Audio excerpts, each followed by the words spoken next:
آپ کو بات سمجھانا تو کچھ اور آسان ہے. ابھی پیچھے سیلاب آیا تھا نا جی سیلاب. اللہ تباہیوں بربادیوں سے بچائے. یہ جتنا فساد ہے نا دنیا میں، اللہ اپنے کلام میں بیان فرماتے ہیں. فرمایا ظہر الفساد فی البحر والبحر فی البر والبحر بما کسبت ایدی الناس. یہ خشکی اور تری پر جتنا فساد ہے تیرے اپنے ہاتھوں کا کمایا ہوا ہے. زلزلہ بھی آیا تھا. آپ نے زلزلہ تو نہیں دیکھا؟ جن علاقوں میں زلزلہ آیا تھا ان سے جا کر پوچھو کیا ہوا. وہ کہتے ہیں ایسے تھا جیسے قیامت آ گئی. جیسے قیامت آ گئی. آنی ہے نا قیامت. سیلاب آیا جہاں تو بہت زور سے آیا. بڑی بڑی عمارتیں بہہ گئی، لوگ بہہ گئے، سامان بہہ گیا، سب کچھ بہہ گیا، برباد ہو گئی ہر چیز. اللہ کہتا ہے سمجھ جاؤ سمجھ جاؤ سمجھ جاؤ سمجھ جاؤ، مان لو میری بات، آ جاؤ میری اطاعت پر. ادھر سے کام ختم ہوتا ہے پھر وہی کام. اللہ اپنی بندگی کی توفیق عطا فرمائے. اللہ اکبر. آئیے جی. وَنُفِخَ فِي الصُّورِ، سور پھونکا جائے گا. امام الانبیاء محمد رسول اللہ صلی اللہ علیہ وسلم نے فرمایا میرے اور قیامت کے درمیان اتنا فاصلہ ہے جتنا یہ دو انگلیوں کے درمیان ہے. اتنا فاصلہ ہے یہ جو دو انگلیوں کے درمیان. فرمایا میرے بعد کوئی نبی نہیں، اب قیامت آئے گی اور اسرافیل کھڑا ہے اللہ کے حکم کے انتظار میں کب حکم ہو اور سور پھونک دیا جائے. آپ کہیں گے بھائی 1400 سال ہو گئے اللہ کے نبی صلی اللہ علیہ وسلم کو دنیا سے گئے ہوئے، تو اتنا فاصلہ ہے. اللہ کے دن بڑے ہیں. اللہ کے دن بہت بڑے ہیں. قرآن نے 1000 سال کا دن بھی کہا ہے اور 50,000 سال کا دن بھی. 1000 سال کا بھی کہو تو اللہ کے نبی صلی اللہ علیہ وسلم کے دور کو ابھی 1.5 دن.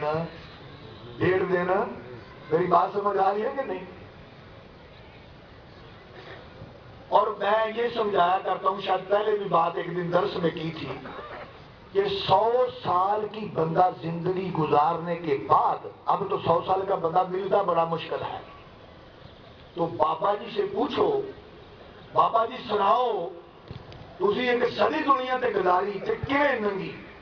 تے بابا جی نے پتر کل دیا گلا، پتر صدی گزارنے کے بعد بھی کہتا ہے کل دیا گلا.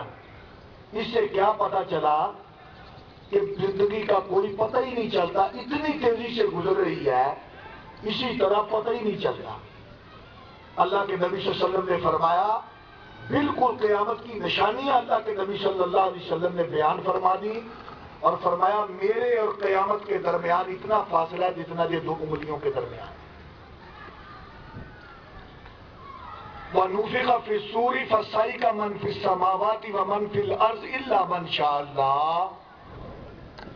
جب سور پھونک دیا جائے گا ہر چیز تباہ و برباد ہو جائے گی، ختم ہو جائے گی، ختم ہو جائے گی. اور اس کا اگر کچھ منظر تم دیکھنا چاہو، جو نیٹ چلاتے ہیں لوگ، نیٹ پہ بیٹھتے ہیں انٹرنیٹ پہ، تو وہاں ایک ویڈیو میں نے کل بھی دیکھی یہاں پہ آ کے، ویسے پہلے بھی دیکھی ہوئی تھی وہ ویڈیو میں نے. تو وہ ویڈیو جو ہے وہ مولانا طارق جمیل صاحب کی تقریر ہے 10 منٹ کی، تو اس کے پیچھے کسی نے وہ ویڈیو سیٹ کی ہوئی ہے. باہر کی دنیا میں کوئی سیلاب آیا، طوفان آیا، بربادی آئی، وہ ویڈیو کسی نے بنا کر وہ مولانا کے 10 منٹ کے بیان کے ساتھ لگائی ہوئی ہے. کبھی وہ منظر دیکھو تو بندہ حیران ہو جاتا ہے کہ جو اللہ نے اپنی کتاب میں مختلف واقعات بیان کیے ہیں بستیوں کے اوپر جو عذاب آئے تھے، تو بالکل ایسا ہی منظر ہے. ہمارے اندر تو اتنی طاقت نہیں ہے. ایسی ایسی قومیں آئی ہیں، یہ عاد اور سمود کے بارے میں آتا ہے کہ اتنے لمبے جوان ہوتے تھے یہ کہ درختوں کو اس طرح جفا مار کر اس طرح کرتے تھے درخت کو، درخت جو ہے وہ جڑوں سے نکل آتا تھا باہر. اتنے طاقتور انسان اس دنیا میں آئے ہیں لیکن جب اللہ کی نافرمانی کی ہے تو اللہ کے جب عذاب آئے تو اللہ کہتے ہیں میں نے بس ہوا ہی چلائی، میں نے بس ہوا ہی چلائی اور ان کو ختم کر کے میں نے رکھ دیا۔